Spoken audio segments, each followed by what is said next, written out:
Welcome, everyone. You are listening to The Last Dinosaur, and I'm your host, Chris Aversano. This is the podcast where we explore the evolving maritime landscape and speak with the innovators leading the charge. Today, we're stepping back and looking at maritime not just as an industry, but as part of a broader global transport system. My guest today is Tim Morris, Principal Engineer at Arup and Chair of the ITS UK Maritime Forum, where he represents the UK's perspective on integrating intelligent transport systems into maritime.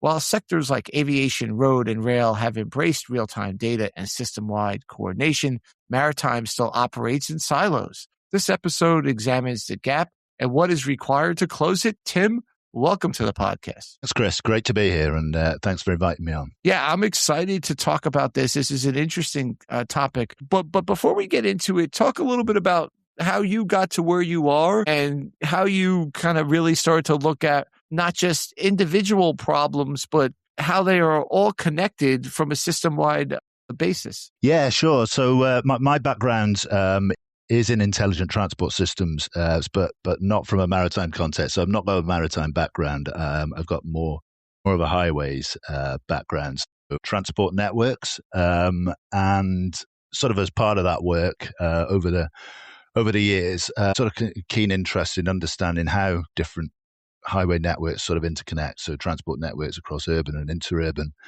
environments, and a big impact on those networks is from sort of freight, right, from HGVs and goods vehicles. They cause quite a lot of disruption and congestion, and that's kind of led me into seeking to understand how one side of the network can kind of impact another side of the network, and that's the kind of this sort of synergy, I suppose, there between ports, because that's a kind of similar situation in ports, right, where you've got a sort of natural intersection between transport nodes on the land side and on the marine side of things. So there was that synergy, I suppose, the connectivity between marine and landside traffic and urban and inter-urban highway networks that kind of drew me in and got me interested. And so I suppose you could say in a way that my background there kind of set me up quite nicely for the spotting the opportunity for maritime ITS or ITS to come to maritime and vice versa. And that brings me to my point and really the kickoff of this, but still kind of getting into your background. What was the light bulb moment or the aha moment where you said, okay, maritime needs some love, right? In that, we're kind of maybe a little bit behind, and not all sectors, or maybe not in all ways, but certainly we're doing things in silos on our own. And it has an impact on efficiency, on crew changes, let's say with rail, on all these sort of things that maybe you don't necessarily think of as maritime, but they're second or third order impacts. So when did you want to get involved with maritime and why? Yeah, so I suppose, well, I've always been interested in boats, I suppose, and the water. So that was one thing that kind of drew my interest. But, if you think historically about maritime, there's been a lot of innovation. You could have said that it was the original kind of intelligent transport system in many ways, when you've got to sort of look back across history, and you've got the sort of innovation from sail power to steam power, and then from steam power to diesel and so on. And, some of the earliest sort of technology developments in terms of sort of radar and positioning technology were associated with vessels. So, in many ways, I suppose you could kind of say maritime was ahead of the game there. And I think it's maybe only sort of since the age of digitization, I guess, that maybe things have started to swing around a little more, and other sort of transport modes, land-based transport modes, aviation have started to pick up pace and maybe overtake maritime a little bit. But I suppose, for me, it was probably sort of the realization that maybe maritime wasn't quite as digitally connected as maybe other transport networks was probably around the time of the whole sort of pandemic, the COVID pandemic, and obviously a massive disruption, everywhere. But I think it was kind of brought to the forefront that you had massive vessel delays affecting supply chains right over the world, right across the world. And I think that was probably the moment that kind of made that connection between people don't notice, what's going on. If things are kind of operating perfectly, if things are operating as you would expect, and there's no issues, then no one pays any attention. It's all fine. No one sort of thinks about what's going on under the surface. You just expect you make your online order and your products kind of turn up at your door. In a similar way, kind of linking it back to the highway scenario, I suppose, where you've got traffic control, traffic signals. If everything's working fine, nobody notices. It's not a problem, right? People are just traveling around, going about their business, and they don't notice any issues. And it's only when something happens to affect those systems and they're not performing quite as they should that there's quite quickly things can start going wrong and snowballing and exacerbating, and then sort of people really do start to take notice. So I think that was kind of probably that light bulb moment that you're referring to for me. I suppose linking it back to that whole kind of systems thinking and why I kind of had interest in that. I suppose it's that thinking about everything at the base, at the most base level. So I kind of had this analogy around a kind of sailboat, which I thought was quite appropriate for our discussion here today, where even at the kind of minute level, you've got that wind-powered sail. It looks a pretty simple concept, but in order to get it to perform at its best potential, its optimum potential, there's quite a few things. The sail trim, rudder, daggerboard, and things all need to sort of align perfectly in alignment with the dynamic environment to perform at the edge of its potential. And the other thing, the other obviously key component in there is the human, right? The human in the loop that's kind of operating that sailboat. So, and that they're kind of making incremental changes based on the feedback they're getting from how that boat handles. But if you kind of scale that up, you're thinking about a massive vessel potentially that's got,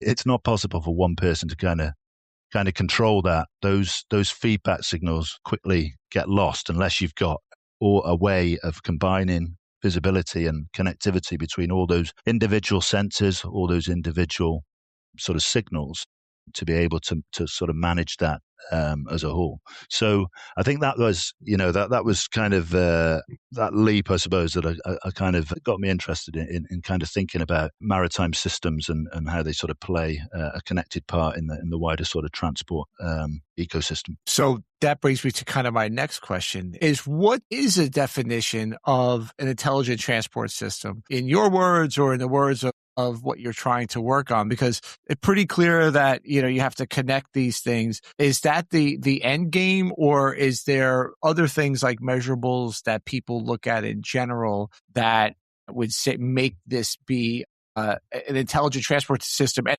what should we be looking at from the maritime point of view as distinguished markers or things on a roadmap, to take parlance from the product management world? What roadmap goals can you see in the maritime industry as a whole, not necessarily an individual company, that leads you to believe that we're moving along this intelligent transport system? But I think the first thing is give us an idea of when you're talking about that, what does that mean to you, and what does that mean to the community who looks at this at whole?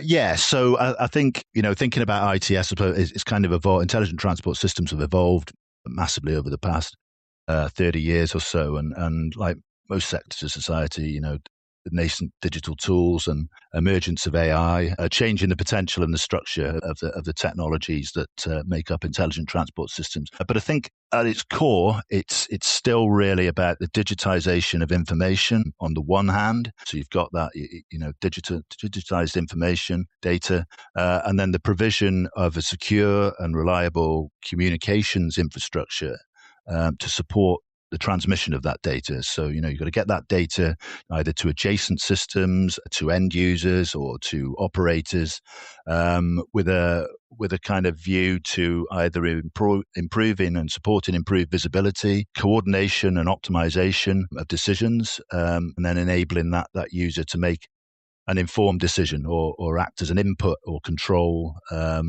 management solution to execute a change in adjacent systems or a network. So if you kind of look at shifting that approach or that kind of ideology, I suppose, to the maritime context, And as I'm sure you're aware, there's a kind of wealth of tech solutions that are sort of on the market currently that are able to sort of fulfill the capability to provide better visibility or management of sort of specific individual processes. So, in isolation, you might be able to sort of manage a process or a part of a process pretty well.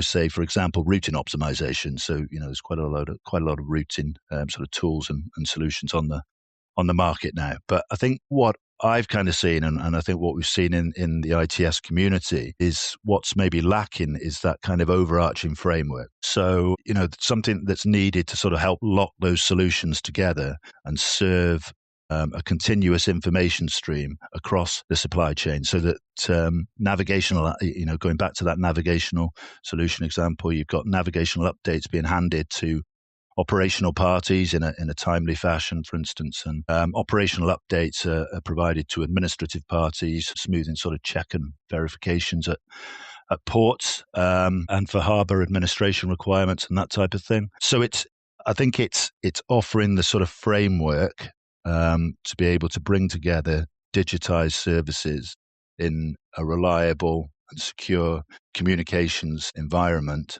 to connect across those kind of silos. So you kind of got the nautical, from a maritime context, you've got the nautical side of things, you've got the administrative side of things, for the harbour port states, and then you've got the operational side of things for the kind of vessels and the ship managers and things as well, and the terminal operators. So I think for me, and from what we've been looking across the work we've been doing in this space, is that is what Maritime ITS is all about, really, bringing together those digitized solutions in a secure communications framework to connect across those different information silos. When I speak to people and they talk about their digital solution and generally it's on the operations / chartering side, ship owning and technical manager side, talk to some folks in the port. I think what you're putting out here is something that's a little bit more of a basic problem, and that becomes who is going to be the owner and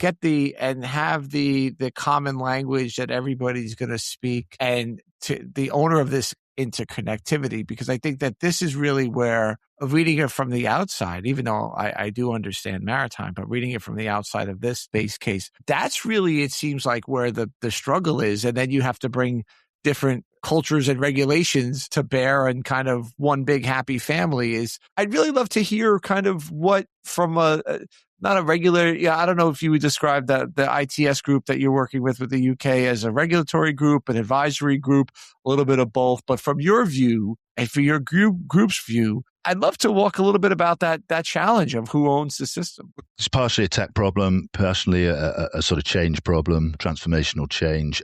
There's a big role there, I think, obviously, for digital transformation leads to play. Everyone, I suppose, to an extent, has a role to play in sort of developing and incorporating, buying these standards, implementing them.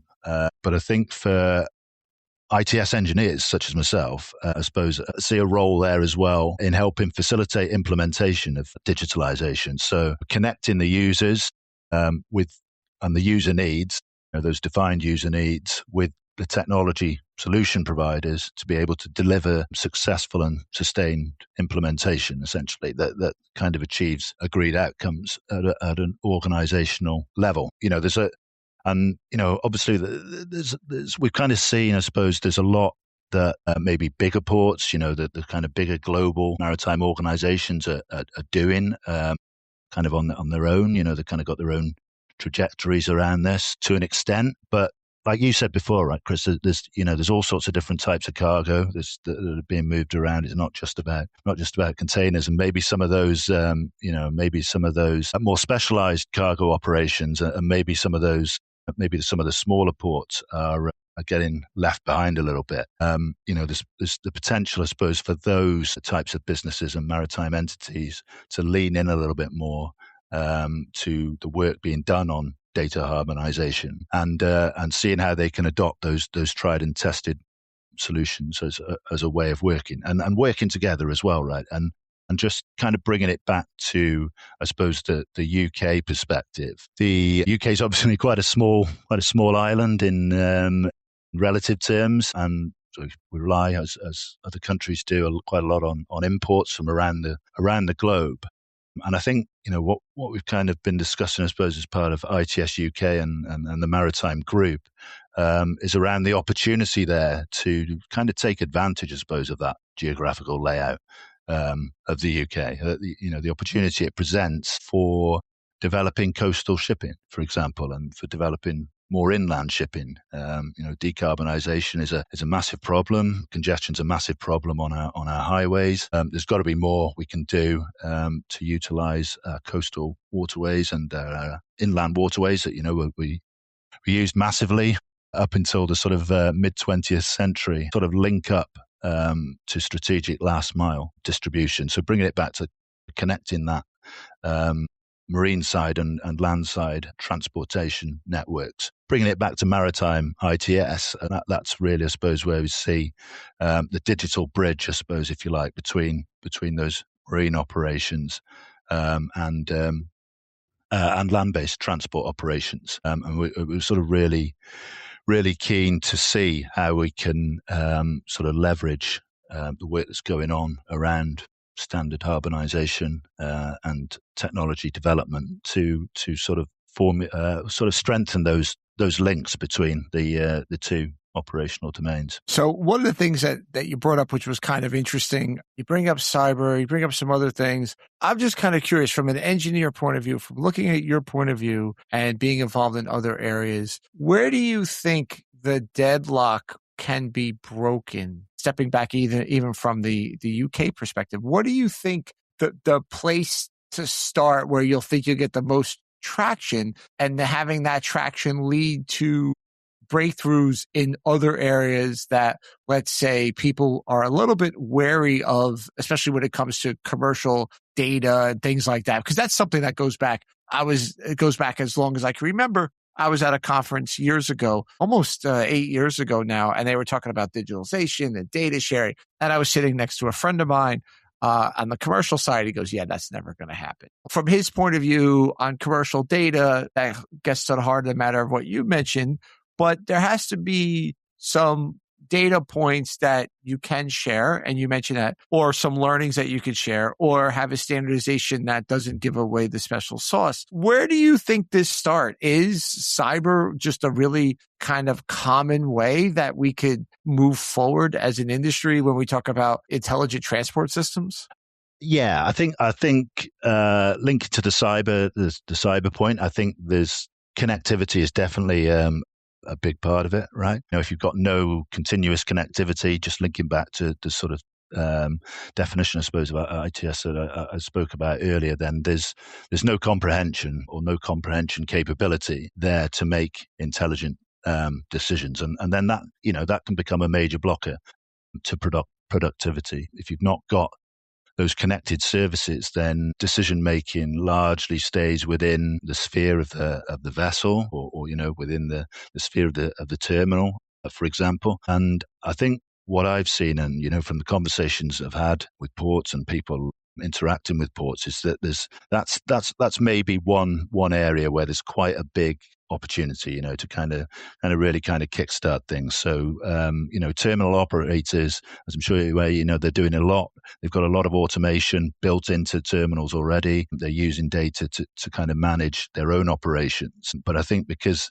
there's no kind of connectivity outside of what they're doing, they've kind of visibility, or the hauliers interacting on the land side and the vessels interacting on the marine side kind of haven't got that end-to-end visibility, or the terminals haven't got that end-to-end visibility, of kind of what's going on in the ecosystem around them. And that's fine, I suppose, if they just want to focus on their own productivity, their own efficiency. But I think there's a definite opportunity there if they're sort of willing to go the extra mile a little bit and sort of work with hauliers and the vessel ship managers and vessel charterers to sort of sync up coordination of sharing information in an agreed format, a secure format. We were talking about the standards earlier that can start to unlock some of that end-to-end value and improve it by improving things for their customers and for the operators that are functioning around them. I think it quickly sort of builds up those benefits can kind of start to snowball a little bit. And it's not just about the commercial returns then, right? It's about potentially improving things from a sustainability perspective and a decarbonisation angle as well, which are obviously massive drivers for ports and for the maritime sector generally. It's only maybe recently, so it's the last 20, 30 years, that in terms of innovation that shipping has fallen behind other modes a little bit, and things have started to be viewed in isolation. But I think with maritime ITS implemented, you sort of start to get those connected gains from the ability to sort of smooth transitions and preempt and manage disruptive events, right? So if you've got better foresight, you're able to better prepare and to better manage things when there are sort of shocks and stresses in the supply chain and in the transport network system. So yeah, I think that's definitely a good starting point, I guess. And you could kind of build out from that use case, if you like, of terminals at the sort of center of the data sharing equation. Question that I have is, given that you're working with the UK, is there anything that maybe you could be a little bit of a flagship leader on in terms of building this out, or an experience that you have that you thought would be difficult that you could then bring to the more of the global community, i.e., via the IMO? Is there anything there that you think you can, from your learned experience, that you think you're doing really well and can share with other Yeah, sure. So I think the smaller ports thing that I kind of mentioned, there's quite a bit of work going on in the UK, I suppose, around automation solutions in ports, and marine autonomy sort of test bed as well down on the south coast. And I suppose what we've kind of looked at, and the potential, I suppose it's another sort of value benefit that connected ITS technologies provide, is the ability to sort of bring together visibility of operations, in a marine context, but then sort of linking that up with visibility of what's going on underneath the water. So you've kind of got, the ability either through sensors at ports or on the vessels themselves to sort of get a better understanding of what's going on beneath the water as well, and sort of linking that up with subsea communications networks, so that decisions you make operationally, from an efficiency perspective, can also start to be considered from a sustainability perspective, essentially, and the impact that those operations are kind of having on marine ecosystems and on the sort of coastal communities, I suppose, that rely on those marine ecosystems as well. So I think that's one thing that we've kind of been keen to look at as part of the value of ITS in the wider operational and environmental ecosystem.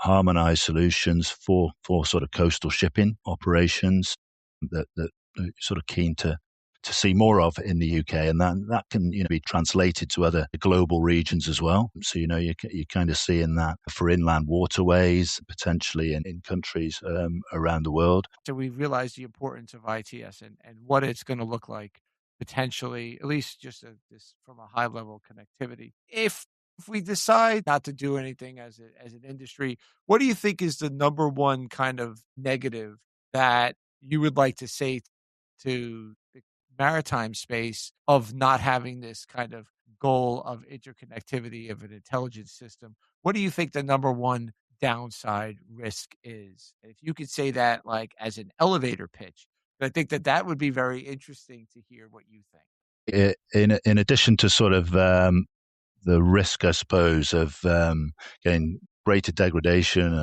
and sort of marine negative impact on marine ecosystems, as I kind of said, I think there's a massive kind of, if this opportunity, I suppose, around maritime ITS isn't captured, then I kind of see the gaps getting bigger, maybe between the coordination on the land side and sort of the marine side of operations. And we've kind of seen kind of seen in some of the work we've done the challenges, and I've mentioned it around sort of bringing stakeholders together. And I think that essentially if organizations in sort of maritime are going to kind of continue to, and the individual actors across that maritime supply chain are going to kind of continue to do their own thing in isolation of others, then we're never going to kind of get to a place where we're kind of unlocking that value right across the supply chain in terms of those end-to-end insights. I mentioned that's not been applied yet, and that control end-to-end isn't kind of something that's prevalent at the moment. Thinking about it like that from sorry. I think about it from a sheer point of view of efficiency, whether that's money or whether that's time or whether that's both. And I think that if you're more connected, you could have a level of efficiency that, let's say, you're unlocking some potential that you haven't seen before. Yeah, 100%, and that's kind of. And I think that's really where I think it gets interesting, and not even to talk about, because we can keep going on and on. The impact of AI and all this. Does AI start to have a positive impact in this ITS idea now that data has become a little bit more ubiquitous? But then people are going to be worried about what you talked about, which is what's my data, what's yours, and how do you? I think the terminology is moat that data correctly. So probably a challenge in the future that could also be an opportunity as well. Yeah, 100%. I think you're right that those connected networks start to open up opportunities for new business models, right? So people might be worried, maybe nervous currently about sharing information because they think it's going to be a disadvantage competitively. But looking at it from the other side of the coin, sort of flipping it over, you could say that by becoming more connected, you've kind of got opportunity to start standing up new business models, like you say, and sort of driving more growth and commercial return by sort of starting to give those better integrated services, potentially giving different actors within the chain opportunity to do something new and offer services. Ports can be offering more services to their customers than they do currently, and so on. And the AI one, that's interesting. We know technology is kind of shifting rapidly. We don't really know what that's going to look like maybe in 5 or 10 years. But I think what is maybe more certain is that we are going to kind of start to see humans utilizing AI tools a lot more.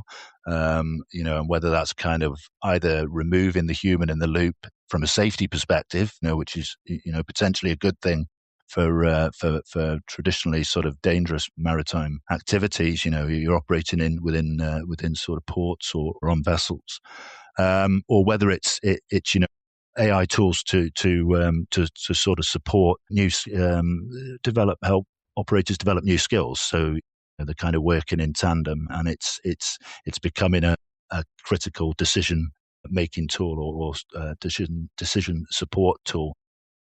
Yeah, I think that's the thing, is the support side of the tool, which we need to make sure we have the human in the loop. It's fascinating to hear your perspective. One thing I love to wrap up with is what are you reading today? It could be something on a nonfiction, fiction. It could be a little bit of everything. What are you looking at to kind of take your mind off of things? Yeah, sure. Well, this is quite relevant to maritime. So I've actually just finished a great book, The Wide Sea by Hampton Sides, and it's all about the final and fatal voyage of Captain James Cook, who happened to be born in Yorkshire, not far from where I am now, actually. So, and it's a fantastic read, really meticulously researched, and some great insights in there. About Cook, and who's kind of often seen, I suppose, as a kind of buccaneering explorer in that age of enlightenment and global exploration. But what stood out to me, I think, a lot was how in tune he was as well, and compassionate about, with the indigenous communities that he encountered, which was something that surprised me a little bit. Also, that just, the book talked a lot about just the sheer accomplishment, really, of navigating treacherous seas in that time, where you're sort of relying pretty much or largely on celestial navigation. and instincts. So it's I think we've definitely come a long way since then. But I would recommend that as a great read to anyone that's interested.